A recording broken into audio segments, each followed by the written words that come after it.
12. The Nightbeat starts right now. We will not put up with ice. We will not put up with ice. Aquí estamos y no nos vamos. Exercise your right to free speech, but I urge you to keep it lawful and peaceful. Disruption, destruction is never appropriate, nor will it be tolerated. A peaceful protest tonight. Protesters making their voices heard in San Antonio and law enforcement making its presence felt. Tonight, we take you to the demonstrations against the recent ICE raids in San Antonio and across the country. But first, another topic on a lot of people's minds after last night, the weather. Always the weather. Now we go to Adam Caskey. So, Adam, what's the radar looking like right now? There's a little bit of activity up in the hill country at the moment and some development starting a little bit closer to San Antonio and just outside of Bexar County. Another close look at that in a moment. I want to get to our rain chances first and notice how they really ramp up just over the next couple of hours, peaking at 70%. So widespread coverage overnight tonight into tomorrow morning and all the way through the morning commute. Back to authority radar, turn it on to lightning, see if we have any lightning within a few of these storms, and no lightning within the thunderstorms locally. But keep in mind, this is going to be a gradual process of development. Even just looking back over the past hour, you see that slow trend of development, and these storms develop and then they push off to the northeast. And due to the nature of that, we're going to get some areas where these storms do what we call training, where you'll have them pop up and then pass over the same communities, multiple storms of the same communities. That could lead to 3 inches or more of accumulations as we go through the night and even into the morning commute tomorrow. So into the hill country, some of this action as well, and all the way further north along the Colorado River there, Marble Falls, Lake Buchanan and whatnot. Anyway, more of this development likely just over the next couple of hours. Again, gradual, but a good portion of our area likely to get hit, especially from Kerrville to Hondo, Pearsall, and points eastward. And at any point, we can't rule out the chance of isolated severe weather, including localized pockets of hail, maybe some isolated wind gusts up to 60 miles per hour, and also street flooding. I think street flooding is the primary threat. One thing of note, the closer you are to the Rio Grande, significantly lower your rain chances are. We'll finish out the Futurecast and talk about the other opportunities that we have ahead in just a bit. Now, also don't forget, for all of your weather questions, you can download the KSAT weather app if you haven't already. It's really the easiest way for you to stay up to date. Also, it's free to download. The questions you're asking me about National Guard, I would ask you to direct those questions to the individual who's responsible for deploying them. The individual that San Antonio Police Chief Willie McManus is referring to is Governor Greg Abbott, who deployed members of the Texas National Guard right here to San Antonio. Now, the troops were sent to San Antonio because of this. Planned protests in response to recent ICE raids and arrests across the country. People in San Antonio followed this trend tonight with a protest, not with violence. That's right. The night team's Avery Everett has been downtown all night, and she joins us now live. Avery, the protest tonight, as we said, peaceful, unlike some of the demonstrations we're seeing in places like Los Angeles. I still see a bit of a police presence behind you, but for the most part, are these protests done for the night? Steve, at this point, police aren't blocking off any more streets in downtown San Antonio, really just lapping around, keeping an eye. There's only a handful of protesters still left at City Hall, and we've been out here for 3 hours. The people here say their message was made clear without any violence. Stretching a city block and chanting in unison. Protesters Wednesday night in downtown San Antonio called for an end to the immigration tactics being used by ICE. I'm here because I want to be a voice for the people that are too scared to come out here and speak their own truth. Some started outside the Alamo, others at City Hall. By the end, they came together, marching down De La Rosa and St. Mary's Street. While protesters are walking through the streets of downtown San Antonio, SAPD officers are blocking off traffic. San Antonio police shut down South Flores as protesters circled outside City Hall. Leaders like SAPD Chief William McManus kept a close eye as people called for change. What's the symbolism of holding your flag upside down? America's under distress. So we got to show them, hey, something's going on. We got to do something about it. Some counter-protesters positioned themselves outside the Alamo grounds. We reached out to the U.S. Immigration and Customs Enforcement. A spokesperson sent us a statement responding to these protests, saying in part, ICE respects the constitutional right of people to peacefully protest. However, assaulting, resisting, impeding, or harassing ICE officers and special agents or interfering in any way as they are executing their official duty is against the law, end quote. There was no violence that we saw at the protest Wednesday night. So I think it's time for San Antonio to speak up. Hundreds held signs and hoped their voices were heard. The protest tonight is not the only one planned in our city this week. We're told there will be another one here on Saturday. As far as the National Guard, we don't know how long they'll be in town for or how many individuals are here. Reporting live, I'm Avery Everett, KSAT 12 News. We decided to board up just to be precautious. If they do a peaceful protest, I mean, we're all for it. You know, other than that, I mean, having violence and things that will delay the city from making money is just a bad situation for everybody. So ahead of tonight's protests, some business owners in San Antonio really took precautions by boarding up their windows like the man that you just heard from. Yeah, it's not just local businesses that took precautions either.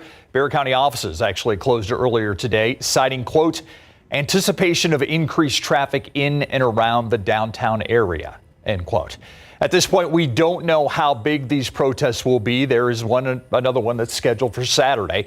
We do know they're taking place in busy and typically tourist-heavy areas of our city. The Night Team's Zaria Oates spoke with a local attorney who says that anybody who finds themselves near a protest this weekend needs to know their rights.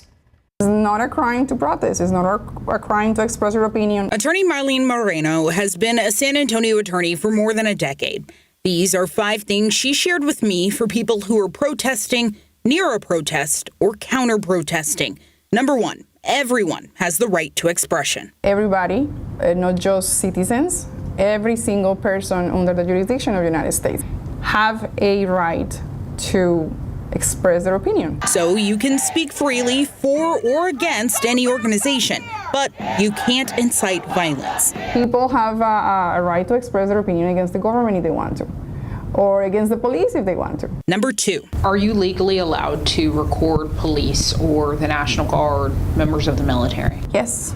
People can record in Texas. People should be recording for security purposes. Number 3. Nobody can destroy property under any circumstance. This includes buildings, windows, vehicles, and setting fire to private property. When that type of activities start happening, it takes away from the importance of the message. Number 4, remember your Fourth Amendment rights. You're protected from unreasonable searches and seizures. People that are doing these activities, this peaceful protest, should not be detained, should not be interrogated, should not be forced to provide their cell phones or open their purses, to be searched. Number 5, if you're detained, ask for an attorney. Invoke the right to remain silent. So if they do detain you and interrogate you and want you to open your cell phone and provide access to all your things and belongings, please say no and request to have an attorney. Remembering this information is the best way to be prepared and aware of your rights, whether you're protesting or if you find yourself near a protest. Zaria Oates, KSAT 12 News. From protests now to an alleged invasion of privacy. New on the Nightbeat, a doctor who worked at an HEB wellness primary care office near State Highway 151 facing charges tonight after admitting to placing a hidden recording device in the staff bathroom. This is 37-year-old Dr. Marshall Silva. He's charged with invasive visual recording. According to the affidavit, an employee told authorities they found a hidden recording device disguised as a car key fob in the bathroom. During the investigation, the doctor admitted the device belonged to him. We reached out to HEB for a statement, and this afternoon they said the company is, quote, taking this matter very seriously, end quote, and that doctor has been fired. Now, we've learned that a 33-year-old woman was the victim of a deadly gas station shooting. Another woman was also shot. We first told you about this story last week. Okay, so I want you to take a look at these pictures. It happened last Sunday around 3 in the morning at Rigsby and South W.W. White. San Antonio police want you to take a really good look at the pictures that you see right here because they show the car, that car right here, that might have been involved. And they're hoping that these images will help them find a suspect. So if you know anything that could help police, call San Antonio Crime Stoppers. The number is 210-224-STOP. And questions tonight after a man's body found under a bridge. That discovery made along I-10 near North Frio Street. San Antonio police say they got a report about someone who had been hurt in that area. When officers arrived, though, that man was dead. They also say it's possible that last night's rain may have washed away evidence. Right now, they aren't sure exactly how that man died. Imagine driving through this every time you leave the house, or this. It's a project that's supposed to make driving easier, but some say it's currently doing the exact opposite. That's next on the Night Beat. And as we go to break, we leave you with a view from our live cam. So you notice there from the lens, no droplets, no rain, but some areas north of us are getting rain right now. Hill country. Adam Caskey is going to have your full forecast in just a minute.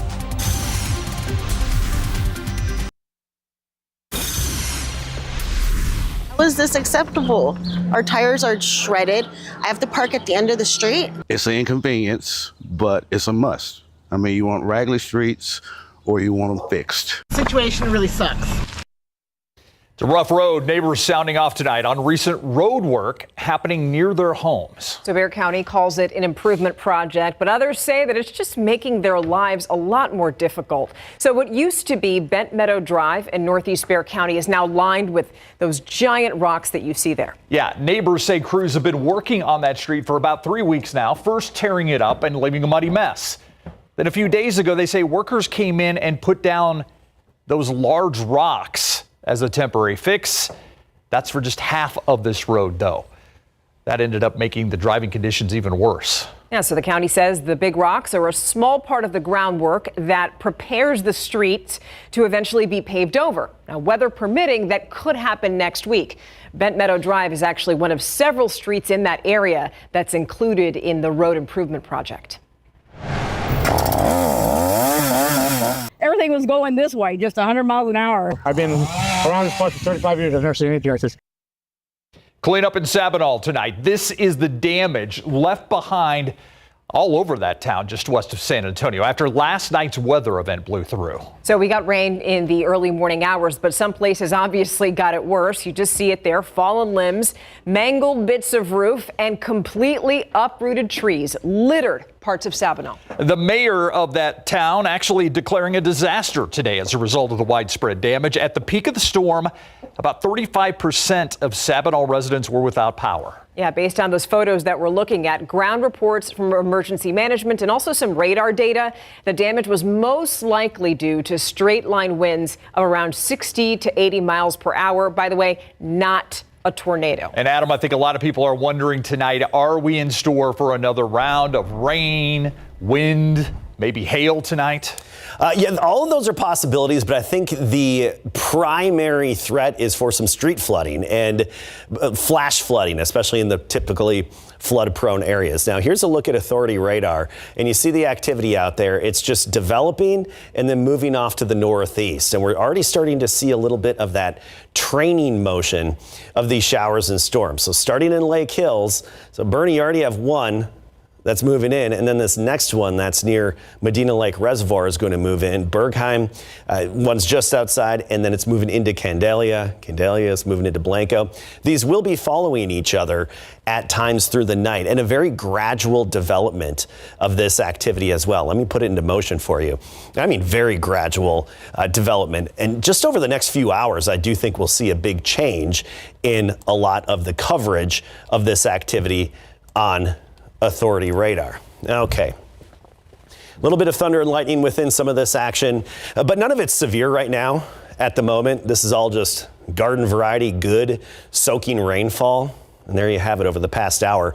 Just starting to develop. We've got a good push and one real last hurrah of big upper level energy that's going to give us this widespread rain that we're anticipating tonight. And this action, notice how it starts and then it moves to the northeast. So we will have some of these cells following each other as we go through the night. As for accumulations, even thus far, let's just take a look at it for fun because we can. And look at this, over the last 12 hours, just outside of Boerne, from roughly downtown Boerne, almost toward Bergheim, about midpoint between the two, just a little north of Highway 46, we already have nearly an inch of rain and radar estimates of 1.5 in one little part. This is because these storms and these really just showers right now, they're following each other like train cars do. That's why we call it training. More development expected gradually over the next few hours. And I think most of it's going to be between midnight and sunrise. And notice at 1-2 a.m. Don't pay attention to the exact location of those heaviest downpours. Could be anywhere on the map. And we could have localized hail popping up. Of course, we'll be tracking this through the night, and we have Shelby coming in, Justin coming in early, and they'll be here to help out for GMSA and to give you the very latest. But anticipate, if you have typically flood-prone areas for the morning commute, be prepared for that tomorrow. Now, the biggest takeaway from this is just that there's going to be a big difference in rainfall accumulations. We're used to that. We saw it last night. 4 inches in northern Medina County last night and 0.15 of an inch in eastern Bexar County. I think tonight's going to be very similar. We'll have pockets of 3 inches or more, but then some areas where it's maybe a 1/2 inch at best. That's going to come down to luck of the draw. Now, here's a big rain maker, this energy that's around this upper level low, that counterclockwise circulation, upper disturbance. And this yellow and red indicates that rain-making energy. Our last good push is tonight into tomorrow. Then that upper low, which creates that rain-making energy, starts to drift away tomorrow afternoon into the upcoming weekend. However, even though the main rain-making energy will be gone, we'll still have some trickling in this northwesterly flow coming in from West Texas.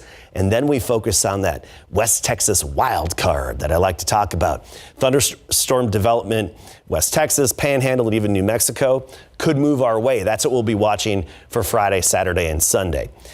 As for tomorrow, showers and storms in the morning, then clearing out a bit. 72 to start the day, 91 in the afternoon. I think low 90s for the most part, some parts of the hill country in the upper 80s. And then just that 20 to 30% chance Friday through Sunday.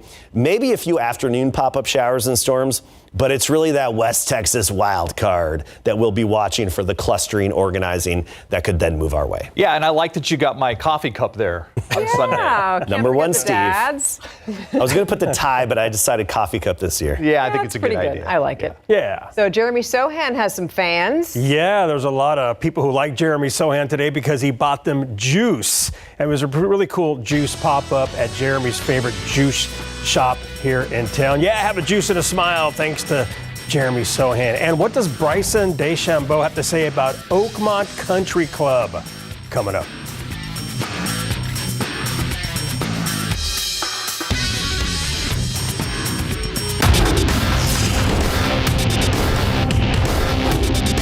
Yeah, I posted my story at like 10:30, and there's so many people out here showing love.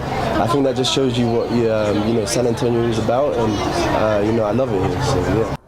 And that was the line to see Jeremy Sohan during his pop-up event at a local juice shop in Big Board Sports.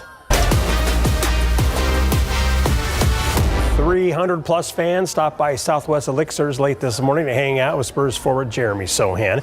Juice with Jeremy was a huge success. He took pictures, signed autographs, and offered up juice from his favorite juice shop in San Antonio, and he picked up the tab. Now, we talked with Jeremy about a number of topics, including his excitement for the offseason and why he was shooting hoops recently at Clark High School. Yeah. There was a few things that we're working on in the facility, so it wasn't available for us. So I found a high school gym to work, and this whole summer is just working on my whole game. My physical game too, and of course my shot. So just in general working. Super excited. Again, it's going to be another busy summer. I think everyone in the gym, front office, coaching, players, we're all super excited, and I think we're all motivated and hungry. And I think that's the most important thing. We're all on the same page, and just want to work and create the best team to win. Make it to the playoffs, but ultimately get to the finals and win rings. KSAT 12 sports reporter Mary Rominger went to Juice with Jeremy, and she talked with some diehard Sohan fans using her iPhone, and here's what editor Valerie put together. Hello, how are you doing? You good?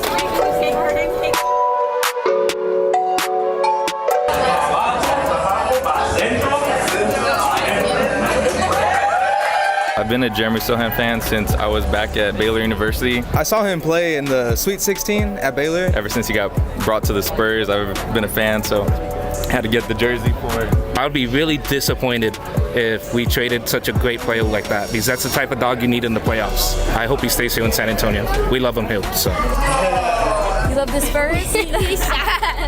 I think you should keep him. Trade the picks, keep Jeremy. I want to keep Sohan at all costs. He's done everything. He's been our point guard. He's been our center. He's willing to shoot one-handed free throws. I mean, how can you not love a guy like that? We asked him to do everything on the court, and he's done it for us, so I think he deserves a spot. So not even for Giannis Antetokounmpo or Kevin Durant? I mean, honestly, no, forget it. I'm keeping Sohan. It's stuff like this that he's doing for the city, for that Sohan's doing. I'm like, yeah, no way, bro. Like, on top of that, he's done everything for this team, so no, I want him here. Sohan fans have spoken. In the NBA Finals tonight, the Pacers won at home, beating the Thunder 116-107, taking a 2-1 series lead. Game 4 is Friday night at Indiana. We are on the eve of the toughest test in golf, the 125th U.S. Open at Oakmont Country Club in Oakmont, PA. The first round tees off tomorrow morning, and world number 1, Scottie Scheffler, is the fave to win. The greens at Oakmont are scary fast, and the rough is tall and unforgiving. Two-time U.S. Open winner Bryson DeChambeau knows Oakmont will be tough to tame. Yeah, I think everybody knows this is probably the toughest golf course in the world right now, and you have to hit fairways, you have to hit greens, and you have to two-putt. Worst case scenario, and when you got those putts inside 10 feet, you got to make them. So still a big brute of a golf course, and you're going to have your wits about you this week, all the way throughout the bag, off the tee, into the greens, around the greens. So yeah, look, everyone knows what to expect. It's Oakmont. It's going to be a great test. Johnson High School alum Johnny Kiefer and former St. Mary's star Emilio Gonzalez both qualified for the U.S. Open, and best of luck to those two. We've got a double play in baseball that you don't see every day after the break. You hit this pretty much anywhere else, you're at least going to have a runner in scoring position with 2 outs. That's not a double play you see every day. Pirates' O'Neill Cruz hits a ground ball chopper up the middle to Marlins pitcher Lake Bacher, who taps the ball in the air with his glove to Otto Lopez, who then tosses over to first base for the 1-6-3 double play. The Pirates still win 5-2. As for the Texas teams today, the Rangers lost to the Twins 6-2, and the Astros beat up on the White Sox 10-2. In Texas League play, the Missions defeated the Sod Poodles tonight 8-2 at Hodgetown. The Missions scored 3 runs in the top of the second, and they never looked back, and the win snaps their 2-game slide. Take that, Sod Poodles. Absolutely. I knew you'd say that. Yeah. We'll be right back. The end is near. We're talking about the construction along 1604 and I-10. Tomorrow on GMSA, we're coming back to the area to check back in with some of the businesses to see how they're holding up. Families across the country gearing up to honor their fathers. GMSA adding in an extra layer of excitement to the festivities this year. KSAT offering one lucky winner a chance to win a $500 gift card through a special Father's Day sweepstakes. Sweepstakes until 11:59 a.m. on June 12, 2025. You can read the official rules on KSAT.com to enter. Fill out the entry form on our website. The winner will be selected next Thursday, June 12th. Good luck. All right, gradual storm development right now headed into northwest Bexar County, San Geronimo, Gray Forest area, scenic loop, seeing that. And we're going to see more development. Ooh, and one little pop-up just outside of Leon Valley. Really kicks up later tonight. Stay safe. Good night.